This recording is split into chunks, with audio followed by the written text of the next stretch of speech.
Let's go. Let's go. We got a crazy halftime show lined up for you. So be ready. Huh? I know the number one question. Why is Bo Nix looking like Johnny Manziel? So if you weren't able to check out the first half, it's pretty simple. This game has actually been pretty even. I'm looking at some of the stats here. If Auburn was not dropping so many of their passes, this game would be a lot more interesting. Okay, so once again, get your super chats in. Whoever super chats, obviously, you get the floor here. We don't have too much time during this halftime report. This is obviously the biggest thing. Grant with the Jack Besh avatar. We need to convert when we get into the red zone. Yes, that was a horrible false start penalty right there by Charles Turner. However, I did not like LSU's formation. In fact, we probably would have been stopped if we would have run the play that we were running the play before. So let's see. I'm getting a ton of messages in. Bruh. Yeah, it's crazy, Pegasus. So this is what I would do if I were LSU in stopping Bo Nix. So you obviously can't have him scrambling around for so long. Well, what's happening is LSU's pass rushers getting too tired. Also, LSU's pass rushers, they're not fast enough to tackle Bo Nix. So when you have 300-pounders out there, like on that last Bo Nix scramble, it was Neil Farrell and Joseph Evans rushing the passer. Well, they're not fast enough to catch Bo Nix. Not even BJ Ojolari is. So what you need to do is quarterback spy or provide layers to your blitz. In other words, have a designated linebacker come on a delayed blitz, and then that will for sure stop Bo Nix in his scrambling. And obviously, this is a bigger issue for me. You can't let him keep scrambling like that because then that'll get your defensive backs tired. All you have to do is sack him once on one of these types of plays, and that slows it down. But right now, he is out there going full Johnny Manziel. And this is exactly, what we're talking about here. That's a design flaw. You can't just continue to rush 4 against Bo Nix. Last year, he killed us with his legs as well. He rushed for a career-high 81 yards. Now, why is Bo Nix able to scramble? Well, it's because he knows where the pass rushers are coming from. He knows that he only has to beat 4. So, as our super chatter pointed out, once again, I want to show some love to Mountain Dew. Do we ever blitz? So in order to stop this, you have to blitz some guys, or you need to get more exotic with your packages. So maybe put a faster player out there to rush from the defensive tackle position. Because number one, we're not getting any pressure up the middle anyway. And number two, the more important thing to do is sack someone. So what Dave Aranda did in 2019 was he made Marcel Brooks and Damon Clark become their situational pass rushers. So we need more speed on the field. We need to get a little bit more exotic. Now, we've got to make sure that he's not sprinting around all game. And yeah, there have been some blitzes, but on these 3rd and 4th down plays, we've just been rushing 4. So we'll see. Here's Max watching from a bar in New York City. Our defense sucks. O-line sucks. I said Bo was going to run all over us. Imagine if Auburn had hands. Exactly. Auburn is missing a bunch of passes. You know who's not dropping passes? LSU. I don't think they have dropped a pass yet, if my mind serves me correctly. Auburn has dropped 5 or 6. Should be fun to see what Georgia does to Bo. This is straight up ruining my night. Hey, there's still a second half, baby. So this is a key thing. LSU is dominating this game, but Auburn on all of their drives have been able to move the ball. So, This is something that drives me crazy, Jonah. Why do we waste our timeout? Snap the ball or kick the field goal. It's pretty simple. Yeah, this has been an issue uh, with just in general in the Orgeron regime. Timeout usage has not been the absolute best. It's more critical to be smarter with your timeouts in the second half than it's the first. Have another drink, Max. Exactly, man. Have a drink on me in New York, baby. The defense does not suck, though. They're playing really well up to this point, outside of some Bo Nix scrambles. But as Max points out, we are getting a little lucky that that Auburn has dropped as many passes as they've had. And the reason why this game isn't a blowout right now is, number one, LSU is not finishing their drives. And more importantly here, as far as point number 2 is concerned, LSU cannot run the football versus these light boxes. That's obviously a big issue. So, we'll see what happens in the second half. Yes, we'll talk more about the SEC grant as a whole. Our defense as a whole can't tackle. At least they are doing better. Just finish the fight, boys. Let's see. Liam is having another tough half. I wish it was not the case. So, yeah, this is an issue with Liam Shanahan. I don't know if LSU should move off of him. He did also. Let's be honest, Liam got away with a really bad snap as well. If it wasn't for Kayshon Boutte, think about that. If it wasn't for Kayshon's just absolutely ridiculous catch, we would be in a lot more trouble. So we'll see. I don't know if LSU should just quit running the ball altogether. Let's see here. There we go. Need more screens to the running backs and tight ends. Well, what's interesting, and I find this to be very, very interesting as far as LSU is concerned with that. I think LSU on third down really has something with Jack Besh. Also, I thought Corey Kiner has a lot of juice in this game. He broke a lot of tackles on the few runs that he had. So we'll see. Max, don't be so negative. Need more Besh. And Boutte, the red zone. What's interesting? I got to give Derek Mason some credit. He did make some adjustments. He did make his boxes lighter and forcing LSU to run the football. But early on, the fact that we were being able to play pitch and catch with Kayshon Boutte, we need to get back to that. Also, I think one thing Jake Peetz needs to do is get back to the RPO game. If Auburn continues to crash the line of scrimmage versus the run, we're going to play pitch and catch RPO all day with Jack and Kayshon to the outside. Yeah, he had another great stiff arm. It was pretty vicious. Thank you for the super chat, Black OT. So let's see what it is. Towboat! Where have you been, Towboat? Score is closer than the game really is. Bo Nix crazy scrambles are unsustainable. You know what, Towboat? I would actually disagree with that. I thought Auburn played fine. Look at it this way.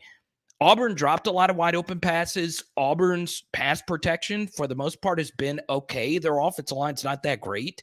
So let's give them credit, especially knowing the history they've had on the road and knowing how bad they played last week.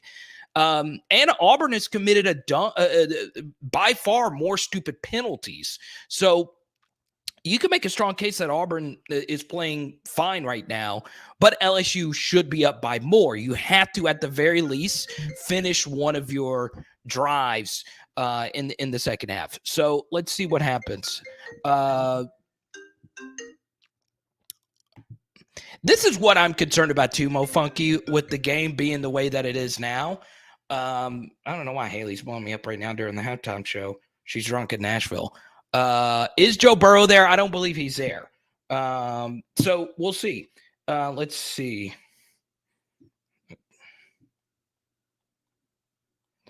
That was targeting. No, on the Auburn defensive lineman. No, it wasn't targeting. If it was the other way, if that was an LSU player, I would be pissed off that you were kicked out for that. It wasn't blatant. I don't like the rule. Is it targeting by the book? Maybe. And Brandon, welcome to the channel. I'm sorry I disagree with you, though. King Ulysses, good to hear from you. Let's just say Mason Smith was kicked out of the game for that. We would all be pissed off. I just hate how this game is close, and Auburn hasn't been able to run the ball. That's the thing. Neither team has been able to run the ball, but Auburn, that is what they're known for. Here's what I would do if I was LSU. I would run more twist stunts and have the defensive tackle that is twisting play kind of like a spy behind the initial 3-man rush. And that way, Bo Nix won't be able to just break our rush as easy. But we do need to mix some things up. And also, I would go to this as well, Michael, race car package. I would put all fast guys out there. So yeah, that's cool, Brandon. We all disagree. Was it unnecessary? Yes. So I understand a lot of you are frustrated, and I get it. I want to protect my QB as well. I hate that BS. I hate that Max was hit that hard, but once again, at the very least, give it a 15-yard penalty. I don't like the all or nothing nature of that. Thank you, Jared, for the super chat. I deeply appreciate you guys. Thank you so much for that, man. Don't forget, for our post-game YouTube live stream, you guys will get to chat with yours truly during the second half, okay? It is very easy to do. I will share it with you right now. Let's see. Let me make sure I get this link to you right here. I don't know. If someone's at the game, let me know if Joey B actually is there. I would really hope he's there, man. I hope people could be in the same building as the GOAT. Oh yeah, truly. I'm about the Russia 5-hour energy. This is a good question here from my classmate, Urban. What are your second half predictions? So this is my biggest concern. LSU under Ed Orgeron has not been a good third quarter team, but they had a really good third quarter this last game versus Mississippi State offensively, but defensively it wasn't a great third quarter. So I am a little concerned about that. I also believe Jake Peetz is going to need to go out there and win this game for us. So far, he is calling a really, really, really good game. Other than the cadence issues as far as getting the play call in, we need to be a little bit quicker, especially in the red zone. We also need to be more decisive with our fourth down decision making as well. JJ, we need to have a great third quarter. We need to score on the opening drive and regain momentum. Absolutely. One positive is Finley sucks. You only had a few drives. It's more so Bo Nix is playing well. He's played well. I was shocked they even went to him in the second quarter. I don't know, King Ulysses. Bo Nix last year tore us up, and this year he's doing the same thing. We had some good times, man. I hope that Joe B is there so we can actually make some proper adjustments. That was a good thing about Joey Burrow, is that you did not have to make adjustments. He would do it. Now, this is a good question here from Mark. How good would LSU be with a top 10 offensive line? We're actually going to touch on this in the post game. And it's kind of a sore subject, but the best player for Georgia today versus Arkansas was their center, Cedric Van Pran. And for my viewers in New Orleans, you know all about Cedric and how freaking good he is. So yeah, I hate that. I hate that Cedric Van Pran. If we had him instead of Liam Shanahan, this team would be a lot better. The one big sack that they had came in the A gap over the left side. Dude came all the way across from Hines' side. The O-line coach needs to be in the box. Yes, Mo Funky. It was a very. I'm glad you pointed that out. We'll do a film study on this play tomorrow. Once again, for those that don't know, we always do a film study Sunday nights at 7 p.m. Central. And I'll make sure I'll get that film study play for you, Mo Funky. They ran kind of a weird twist. So that needs to be passed off. And Mo Funky, you know, line plays. So you know exactly what I'm talking about. But once again, it's a communication issues. Let's see. Too many chats, can't keep up. Yes, once again, if you super chat, it's a little bit easier. I understand I can't get to all of them. Reed, what's good? He's in all our live chats. Mick, I see in here as well. Burner account with the WDE.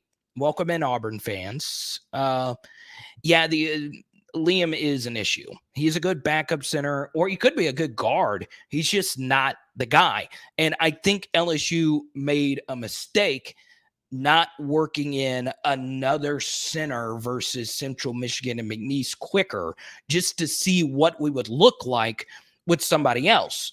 But yeah, this is kind of weird because at LSU, we're so used to great center play. Elliot Porter, Lloyd Cushenberry, Brett Helms, PJ Liner again. None of those guys were, all-time greats, but they were all really good football players. And obviously Ben Wilkerson, probably the best of all time. Yeah, wear it for your birthday, baby. Let's go. PHL merch. You know it. We're reverting back to the Pelini defense, big plays. You know what? I kind of disagree with that, Mick, because the Pelini defense would give those plays up for touchdowns, kind of like what Missouri's defense did against Tennessee today. So, yeah, the defense hasn't been great, but it's not Pelini level bad. Let's see. Yeah, I'm not worried about Kentucky right now. Nobody can snap. Nah, you can't have that excuse. Someone on the team can snap, other than Liam Shanahan, who, by the way, I think today was his first blatantly bad snap. And thank goodness for Kayshon Boutte, because we would not have a touchdown right now. I'm a little shocked by that as well, King Ulysses. But you know what? They've actually had the tight ends open. And I think part of the reason why is because when you run that 4 down lineman front, you're going to have that tight end in the flat versus a non-standing player on that side. Once again, I'm not worried about next game, Jonathan. Let's see. Durante is making good calls. They're soft, and Ojulari is taking terrible angles to Knicks due to low IQ. I don't think it's IQ. Ojulari is a really smart player. I think more so BJ's just not having a great year. I don't know what it is, knowing how great he was as a true freshman. He's had a lot of sacks, but they were sacks created by other players. I just don't know if I've seen him get home on a traditional rush this year. I don't know what it is, but, BJ should be a double-digit sack guy. Or at least 6-7 sack guy. And he's got a lot of sacks. He's got 4.5 on the season. It's just he's not getting home like he was last year. Let's see. Tackle the football exactly. Let's see. Yeah, I think you got to roll with Liam the rest of the way. I do. Once again, I'm getting so many chats. The best way to get your question in before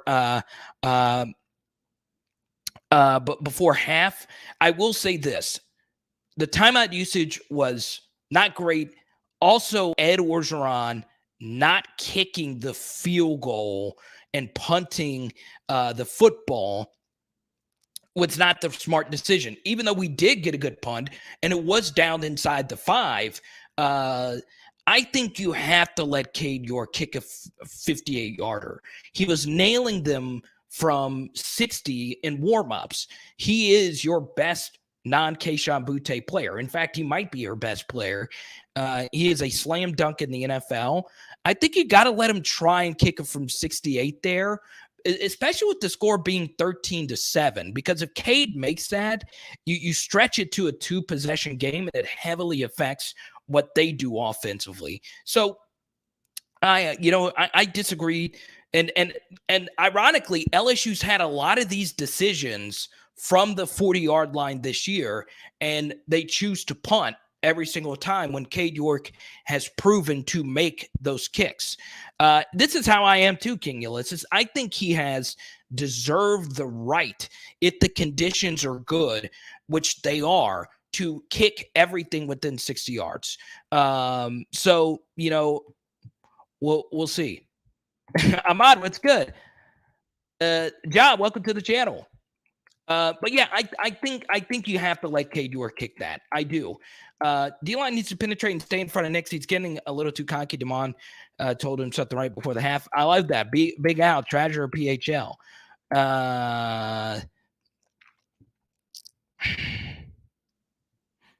I don't know, King Ulysses. It's happened before, right? Once again, let me know when the second half starts. I always come in my studio here. Pause. To just focus in on this, not have a TV in front of me. So, yeah, yeah, and they had they had gotten the play off before that too, Coach. Let's see. So we're about to start here in a second. So here's what we're going to do. If you want to continue chatting, come right over here, okay? Get that link, click that link right there. All you have to do is click this link right here, okay?